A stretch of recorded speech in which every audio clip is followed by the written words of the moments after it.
નમસ્કાર, એશિયાના સૌથી જૂના અખબાર મુંબઈ સમાચારના ડિજિટલ પ્લેટફોર્મ પર આપનું સ્વાગત છે અને હું છું જીગર પંડ્યા। નજર કરીશું મહત્વના સમાચાર ઉપર। જમ્મુ કાશ્મીરમાં ભારે હિમવર્ષા થઈ છે। સોનમર્ગ બરફની ચાદરમાં ઢંકાયું। હવામાન વિભાગે પણ જાહેર કર્યું છે ઓરેન્જ એલર્ટ। જમ્મુ કાશ્મીરમાં ડિસેમ્બર મહિનામાં ઠંડી જામવા લાગી છે। ઘાટીના અનેક વિસ્તારોમાં તાપમાન શૂન્યથી નીચે પહોંચી ચૂક્યું છે। ઘાટીમાં બરફથી થીજી જતા ખૂબસૂરત દ્રશ્યો સામે આવ્યા છે। પ્રધાનમંત્રી નરેન્દ્ર મોદીએ 71,000થી વધુ નવનિયુક્ત કર્મચારીઓને નિમણૂક પત્ર એનાયત કર્યા। દેશમાં છેલ્લા 1.5 વર્ષમાં 10 લાખ યુવાનોને સરકારી નોકરી આપવામાં આવી। કોંગ્રેસ સાંસદ પ્રિયંકા ગાંધી વાડ્રાએ પરીક્ષાના ફોર્મ પર જીએસટી વસૂલવા મામલે ભાજપ સરકાર પર આકરા પ્રહારો કર્યા। તેમણે દાવો કર્યો છે કે કેન્દ્ર સરકાર પરીક્ષાનું ફોર્મ પર જીએસટી વસૂલી રહી છે, જે માતા પિતાએ પોતાના બાળકોની પરીક્ષાની તૈયારી માટે એક પૈસા બચાવ્યા હતા તેઓના સપનાને કેન્દ્ર સરકારે આવકના સોર્સમાં બદલી નાખ્યો છે। ગુજરાતમાં ધીમે ધીમે ઠંડીનો પ્રકોપ વધી રહ્યો છે, તેવામાં વાતાવરણમાં પલટો જોવા મળ્યો। સોમવારે રાજ્યના નલિયામાં સૌથી ઓછું તાપમાન નોંધાયું।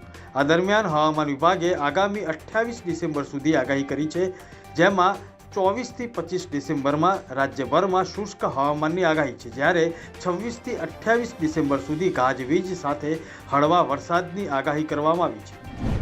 ઉત્તર પ્રદેશના સીએમ યોગી આદિત્યનાથે નિરીક્ષણ માટે પ્રયાગરાજમાં સંગમ વિસ્તારની મુલાકાત લીધી અને દારાગંજમાં દશાશ્વમેઘ ઘાટ પર ગંગા પૂજા અને આરતી કરવામાં આવી। ભરૂચ જિલ્લાના ઝઘડિયા જીઆઈડીસી વિસ્તારમાં 10 વર્ષની બાળકી પર ક્રૂરતાપૂર્વક દુષ્કર્મ આચરવાની ઘટનામાં દુઃખદ સમાચાર સામે આવી રહ્યા છે। આ બાળકીનું 8 દિવસની સારવાર બાદ મોત થયું છે। બાળકીને 2 દિવસમાં 3 યુનિટ લોહી ચડાવવામાં આવ્યું હતું, તેમ છતાં ગુજરાતની નિર્ભયાએ આખરે જીવ છોડી દીધો છે। અમદાવાદના ખોખરા વિસ્તારમાં આવેલી જયંતી વકીલની ચાલી બહાર ડૉક્ટર બાબા સાહેબની પ્રતિમાને ખંડિત કરવાની ઘટના સામે આવી હતી। બાબા સાહેબ આંબેડકરની પ્રતિમાનું નાક તોડી નાખવામાં આવતા લોકોમાં રોષ જોવા મળ્યો। જૂનાગઢમાં સિંગદાણાનો ઉદ્યોગ જાણીતો છે, પરંતુ હાલના સમયમાં સિંગદાણાના ઉદ્યોગ પર કેટલાક પરિબળોને કારણે માઠી અસર પહોંચી છે।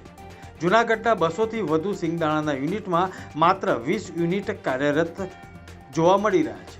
સિંગદાણાના ઉદ્યોગ પર પડેલી માઠી અસરના પરિબળોમાં સૌથી મોટું એક્સપોર્ટનું કારણ છે। દિલ્હી હાઈકોર્ટે બરતરફ કરાયેલી ટ્રેની આઈએએસ પૂજા ખેડકરની આગોતરા જામીન ફગાવી દીધી છે। કોર્ટે કહ્યું કે પૂજા ખેડકરે માત્ર યુપીએસસી સાથે નહીં, આખા સમાજ સાથે છેતરપિંડી કરી છે, તેથી તેના આગોતરા જામીન ફગાવવાનો નિર્ણય કરવામાં આવ્યો છે।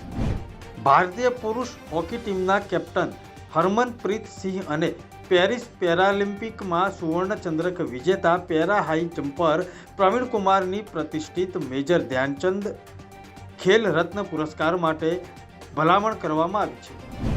બોલિવૂડના મોટા ફિલ્મ નિર્માતા શ્યામ બેનેગલનું 90 વર્ષની વયે નિધન થયું છે। શ્યામ બેનેગલનો 90મો જન્મદિવસ 14 ડિસેમ્બર 2024ના રોજ હતો। આ જ દિવસે તેમણે પોતાની ટીમ સાથે ઓફિસમાં કેક પણ કાપી હતી। 90 વર્ષની ઉંમરે તેઓ ફિલ્મ મેકિંગનો જુસ્સો ભરપૂર ધરાવતા હતા। મળતી વિગતો મુજબ તેઓ 2 થી 3 ફિલ્મોમાં અત્યારે હાલ પણ કામ કરી રહ્યા હતા।